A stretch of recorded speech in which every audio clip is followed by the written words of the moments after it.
There is a specific kind of confusion that hurts more than most. It's not the confusion of a sudden ending, a fight, a clear falling out, a specific moment you can point to and say, that's where it went wrong. It's the confusion of a slow fade, of someone who was once warm becoming gradually cooler, of conversations that used to flow easily becoming shorter, flatter, less frequent, of a person you thought was genuinely interested in you, slowly, quietly, without explanation, drifting away. And the most painful part is that you cannot figure out what you did. Because from where you're standing, you didn't do anything wrong. You were there. You were present. You gave more, not less. You tried harder. You made yourself more available. You did everything you thought someone was supposed to do when they want to keep a connection alive. And somehow, the more you gave, the further away they moved. If that experience is familiar, this video is going to give you something most conversations about this topic never do. Not the surface explanations. You were too needy, you came on too strong, you texted too much. Those observations might be partially true, but they're describing symptoms without touching the actual cause. The hidden reason. The one that almost nobody talks about because it requires looking at something uncomfortable about the way most of us pursue connection. Here it is. When people lose interest in you, gradually, without a clear reason, it is almost never because of something you did in the traditional sense. It is almost always because of something that shifted in the energy underneath what you were doing. A shift from being someone to becoming a performance of someone. From existing as a full, independent, genuinely interesting person to existing primarily as a function of what this connection means to you. Let me explain what that actually looks like. Because it happens so gradually that most people never see it happening until the damage is already done. When you first connect with someone, a friend, a romantic interest, anyone, there is a version of you that shows up, and that version is almost always genuinely yourself. You're relaxed because the stakes feel manageable. You're curious because everything about this person is still new. You're interesting because you have your own life, your own opinions, your own energy that exists independently of this specific connection. You're not trying to be anything in particular. You're just there, present, real, and that version of you is magnetic because it is whole.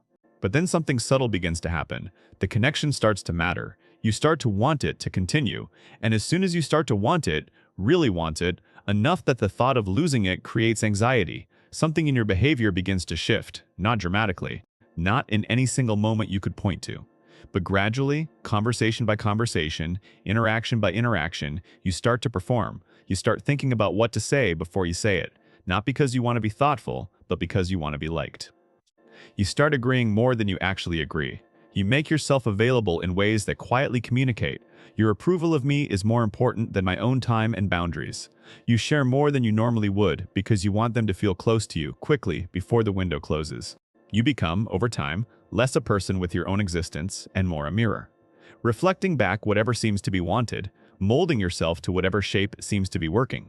And here is the cruel irony of this. Every single one of those things is driven by a genuine desire to connect. None of it comes from a bad place. It comes from caring, from wanting something real with this person, and yet those exact behaviors, every one of them, quietly erode the very thing that made the other person interested in you in the first place. Psychologist Arthur Aaron's self-expansion theory offers one of the most useful frameworks for understanding why. His research found that one of the most powerful drivers of sustained attraction and interest is the feeling that someone expands your world.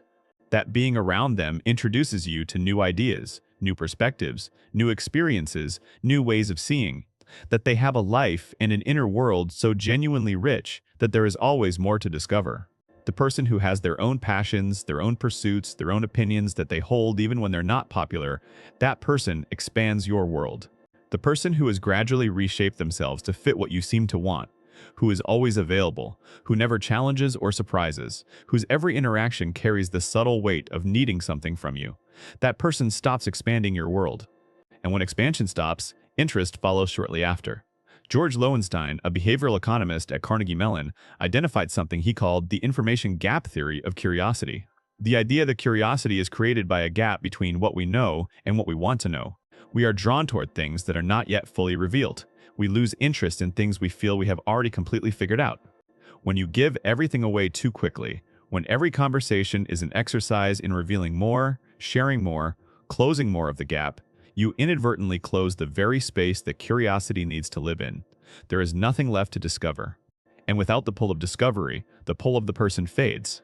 This is not about playing games. It is not about manufacturing mystery by being deliberately withholding or cold.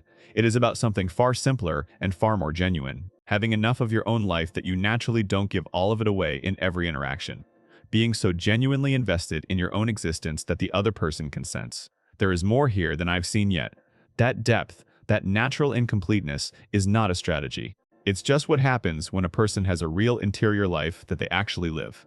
And then there is the validation-seeking energy. This one is the most subtle of all and the most damaging, because it lives almost entirely beneath the level of words.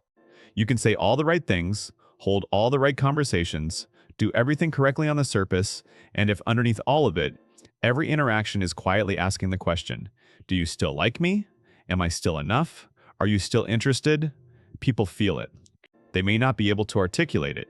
They may not even fully know they're sensing it, but they feel it in the slight tension that shows up in your interactions, in the way your energy shifts based on how they respond, in the way your good mood depends on their engagement level, in the way you're never quite at ease because you're always monitoring. That energy, the energy of needing the connection to confirm your worth, is exhausting to be around. Not because people are cruel, but because it places a burden on the relationship that relationships were never meant to carry. Your self-worth is not something another person can sustainably provide. And when someone senses that you need them to, consciously or not, they begin to pull back from the weight of that responsibility. So what is the fix? And I want to be precise here, because the fix is not a technique. It is not a tactic. It is not about changing what you say or how often you text. It is about returning to something you had at the beginning and somewhere along the way quietly abandoned. Return to your own life, your actual life. The things you care about that have nothing to do with this connection, the goals you had before this person became important to you. The friendships, the interests, the pursuits, the version of yourself that existed independently and fully before you started wanting this particular thing so much, not as a strategy to seem more attractive, although the effect of that is almost immediate and almost certain, but as an act of genuine self-respect, as an acknowledgement that your life is not a waiting room for someone else's interest in you, that you are not a performance seeking an audience. That you are a person with your own direction, your own depth, your own story, and that this connection, however much it matters to you, is one part of that story and not the whole of it. When you return to that, when you rebuild that genuine investment in your own existence, something shifts. The validation seeking quiets because you're finding meaning from within rather than from without. The oversharing slows because you have enough going on that you're not reaching for closeness at every opportunity. The constant availability eases because your own life actually requires your attention, and the performing stops because you're no longer managing how you're being perceived, you're just being who you actually are. And who you actually are, with your own life and your own depth and your own unfinished story, is almost always more interesting than any performance of yourself could ever be. So here is your action step. One question. Sit with it honestly. Outside of this connection that you've been worried about losing, what are you genuinely invested in right now? What are you building, learning, pursuing, becoming? If the answer is thin, if the honest answer is that most of your energy has been flowing toward this relationship and not toward your own life, then that is where the work starts, not in the relationship, in yourself. In the life you were living before you started needing someone else's interest to feel like enough, build that life back and watch how differently people engage with the person who has one. This is Lowkey Mind. Because the most interesting version of you has always been the one that existed for itself, not the one that existed for someone else's approval. Subscribe if this one hit somewhere you weren't expecting. Share it with someone who's been giving everything and getting less back than they deserve. And drop a comment below. Tell me honestly, when did you last feel genuinely invested in your own life outside of what other people think of you? I'll see you in the next one.